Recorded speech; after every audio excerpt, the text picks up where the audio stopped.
రాజకీయాల్లో ప్రతిరోజు ఒక్కరిదే కాదు, అతి చేస్తే తాడే పామై కరిచే ప్రమాదం ఉంటుంది. ఏపీ సీఎం వైఎస్ జగన్ కూడా ఇప్పుడు అదే పరిస్థితి ఎదురవుతోంది. ఎన్నికలు సమీపిస్తున్న వేళ ఎమ్మెల్యేలు ఎంపీలపై ఒత్తిడి పెట్టాలని జగన్ చేస్తున్న ప్రయత్నాలు బెడిసికొడుతున్నాయి. అంత తీసుకురా ఇంత తీసుకురా అని ఆయన డిమాండ్ చేస్తుంటే నేతలు చల్లగా జారుకునేందుకే మొగ్గు చూపుతున్నారు. అధికారం ఉంది కదా అని ఎదుటి వాళ్లతో ఎలా పడితే అలా వ్యవహరిస్తే రాజకీయాల్లో అసలు కుదరదు. తన మాటే వేదం, తాను చెప్పిందే శాసనం అనుకునే నేతలకు అప్పుడప్పుడు రివర్స్లో అటాక్లు ఎదురవుతున్నాయి.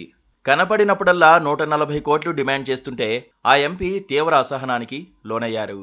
ప్రజాసేవకు మాత్రమే అంకితమైన తనకు, అవినీతి తెలియని తనకు అంత డబ్బు ఎక్కడి నుంచి వస్తుందని ఆయన ఆలోచించారు. ఏకంగా వైసీపీకి గుడ్ బై చెప్పేందుకు సిద్ధమయ్యారు.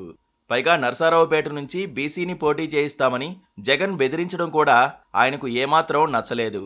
సఖ్యతకు మారుపేరు లావు శ్రీకృష్ణదేవరాయలు. ఎవరింటికి పిలిచినా వెళ్లి ఆదరించే తత్వమున్న నాయకుడు కూడా ఆయనే కావచ్చు. వైసీపీలో అవినీతి తెలియని బహుకొద్ది మందిలో ఆయన కూడా ఒకరినే చెప్పాలి. అలాంటి యువనేతను ఇప్పుడు జగన్ దూరం చేసుకున్నారు. విజ్ఞాన్ రత్తయ్య కుమారుడు లావు శ్రీకృష్ణదేవరాయలు 2019 ఎన్నికల్లో నరసరావుపేట ఎంపీ స్థానం నుంచి వైసీపీ అభ్యర్థిగా పోటీ చేసి 1,40,000 ఓట్ల మెజారిటీతో గెలుపొందారు.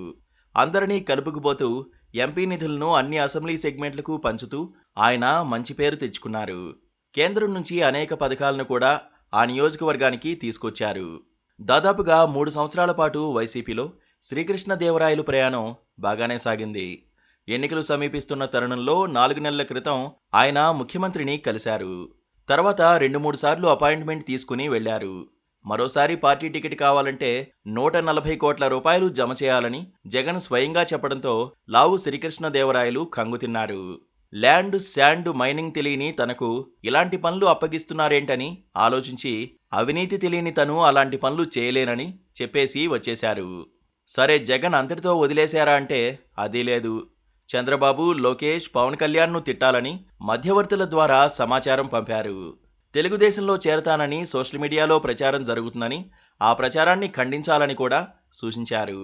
అయితే ఈ షరతులకు శ్రీకృష్ణదేవరాయలు అంగీకరించలేదు. ఇటీవల ముఖ్యమంత్రిని కలిసి సీటు విషయం ప్రస్తావనకు వచ్చిన సమయంలో నరసరావుపేట టికెట్ బీసీలకు ఇస్తున్నామని, గుంటూరు నుంచి పోటీ చేయాలని సూచించారు.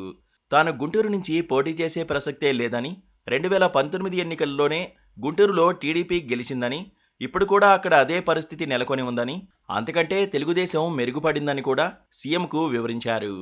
అయితే సీఎం మాత్రం గుంటూరు నుంచే పోటీ చేయాలని మరోసారి కోరగా అందుకు ఆయన తిరస్కరించారు. దీంతో శ్రీకృష్ణదేవరాయలు వెనక్కొచ్చేశారు. నరసరావుపేట లోక్సభ నియోజకవర్గంలో ఉన్న ఎమ్మెల్యేలందరూ శ్రీకృష్ణకే టికెట్ ఇవ్వాలని హైకమాండ్పై ఒత్తిడి తెచ్చారు. దీంతో జగన్ శ్రీకృష్ణదేవరాయలు వద్దకు రాయబారం పంపించారు. విజయసాయిరెడ్డి, ఇతర నేతలు నరసరావుపేట టికెట్ ఇస్తామని ఒక్కసారి జగన్తో మాట్లాడాలని పదే పదే అభ్యర్థించారు. అయినప్పటికీ శ్రీకృష్ణదేవరాయలు జగన్ వద్దకు వెళ్లలేదు. ఇప్పుడాయన వైసీపీలో నామ్కే వాస్తే ఉన్నట్లే లెక్క. జగన్ ఓవర్ యాక్షన్ భరించలేక శ్రీకృష్ణదేవరాయలు వైసీపీని వీడే ఆలోచనలో ఉన్నారు.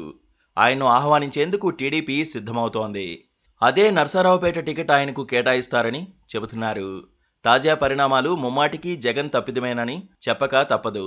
ఎవరిని ఎలా డీల్ చేయాలో తెలియక ఆయన బోల్తా పడుతున్నారని చెప్పాల్సి ఉంటుంది.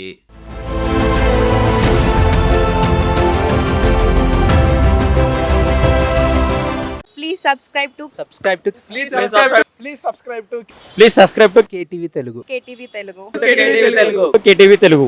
KTV Telugu. KTV Telugu channel.